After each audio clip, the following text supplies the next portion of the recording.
Welcome back. بات یہ ہو رہی ہے کہ اب جب کہ ماشاءاللہ 18ویں ترمیم سے 1973 کا آئین پاک ہو گیا ہے اور پارلیمنٹ کے اختیارات زبردست ہو گئے ہیں، بڑھ گئے ہیں، تو کیا اب پارلیمنٹ کو فرصت ملے گی کہ آمرانہ باقیات آئین سے ہٹانے کے بعد پاکستان پینل کوڈ سے وہ قوانین بھی ہٹائے جائیں جنہیں کہ امتیازی قوانین کہا جاتا ہے، یا ان پہ ڈیبیٹ کی جائے، ان میں ترمیم کی جائے، یا ان کو فی زمانہ بیلنس کرنے کی کوشش کی جائے؟ ایک کالر ہیں اس وقت میرے ساتھ، جناب نصیر صاحب۔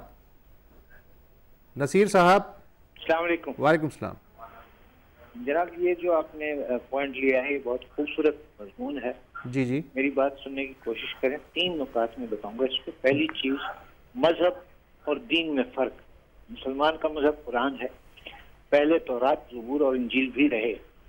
دین جو ہے یہ وے آف لائف ہے، وے آف ایکشن ہے، وے آف تھاٹ ہے۔ ٹھیک۔ اور جو تیسری چیز جو بہت اہم ہے کہ ہر انسان کی آزادی، اب یہ جو کانسٹیٹیوشن میں ڈیل کیا جا رہا ہے، ضیاء الحق صاحب کہتا ہوں میں، ان کو ضیاء نہیں ہے وہ، اس لیے کہ انہوں نے ترمیم کر دی، جی، تباہ کر دیا پاکستان کے آئین کو، جی، مذہب کے اندر کرکٹ کر دی۔ نمبر 2، اب یہ جو آئین میں کیا جا رہا ہے اس کے بارے میں لڑائی نہیں کروں گا، لیکن ہر آدمی کو، ہر عورت کو، ہر مذہب کے انسان کو اس کا وے آف لائف اگر کسی کو ہارم کرتا ہے، نقصان پہنچاتا ہے، تو اس کو تو آپ پکڑ لیں پلیز، وہ پینل کوڈ آ گیا، اس کے پر تعزیر لگا سکتے ہیں۔ لیکن مذہب میرا اپنا مقصد ہے، میں قرآن کو مانتا ہوں، آپ انجیل کو مانیں یا تورات کو مانیں، لیکن یہ ان کتابوں کے بارے میں لڑائی نہیں کروں گا، اس لیے کہ ان کے ابھی ہمارے پاس جو نسخے ہیں وہ سالم نہیں ہیں، تو ان میں ترمیم میں نہیں کروں گا، آپ کرنا چاہے کر لیں۔ لیکن کیسے آپ یہ کانسٹیٹیوشن میں کیسے ڈیل کر سکتے ہیں کہ اس کی کیا بے حرمتی ہے؟ اتنی کاپیز ان کے ہاتھ کچھ نہیں کر سکتے۔ اب توہین رسالت، ارے محمد رسول اللہ صلی اللہ علیہ وسلم تو آئے اور چلے گئے 14 سال، اب ان کے بارے میں کچھ کہنا غلط، میں نہیں سمجھتا کوئی سمجھدار آدمی ہے کیا۔ بہت شکریہ، بہت شکریہ آپ کا۔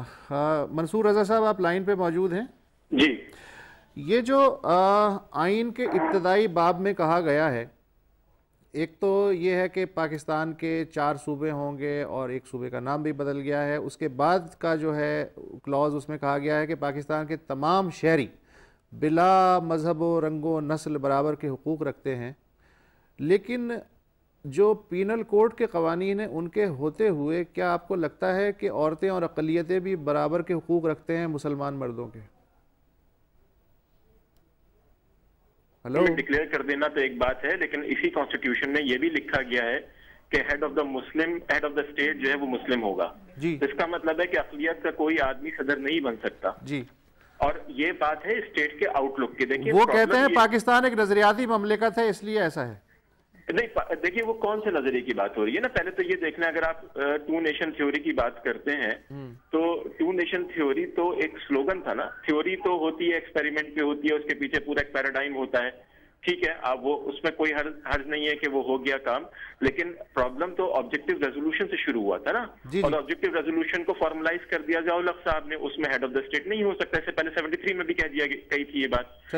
تو اگر آپ اس طرح کی ڈائیکوٹمیز رکھیں گے تو یہ تو آپ ایک ایمبیگوٹی کریٹ کر رہے ہیں نا، تو کیسے آپ کہہ سکتے ہیں کہ برابر ہوگا؟ اور دوسری سب سے بڑی بات ہے وسعت اللہ خان صاحب، دیکھیے اسٹیٹ ایک گورننگ اپریٹس ہے، گورننگ اپریٹس کو نیوٹرل ہونا چاہیے، سیکولر ہونا چاہیے، یہ تبھی معاملات یہ حل ہوں گے۔ لیکن مسئلہ یہ ہے کہ بلی کے گلے میں پھر بات وہی آ جاتی ہے، گھنٹی کون باندھے گا؟ 85 سے لے کے آج تک 7ویں پارلیمنٹ ہے یہ، اور بہت دور دور ہو کے چلتے ہیں۔ جی ہاں بالکل، یہ ایک مطلب اس سے نکل نہیں پا رہے ہیں، ایک وہ جو عذاب مسلط ہوا ضیاء الحق کے زمانے میں، وہ تو چلیں ٹھیک ہے، نکل نہیں پا رہا ہے، یہ تو ہم سب کو ہی سمجھ رہے ہیں، نکل نہیں پا رہے ہیں، کوئی وے آؤٹ بھی تو ہوگا، کیا کریں؟ جی بالکل، میرا حال ہے یہ مطلب گراس روٹ سے کیمپینز چلیں اور ایک پریشر پڑے ان پہ، پریشر میں اضافہ ہو تبھی یہ لوگ کریں گے، عوامی پریشر آئے۔ کیسے آئے گا؟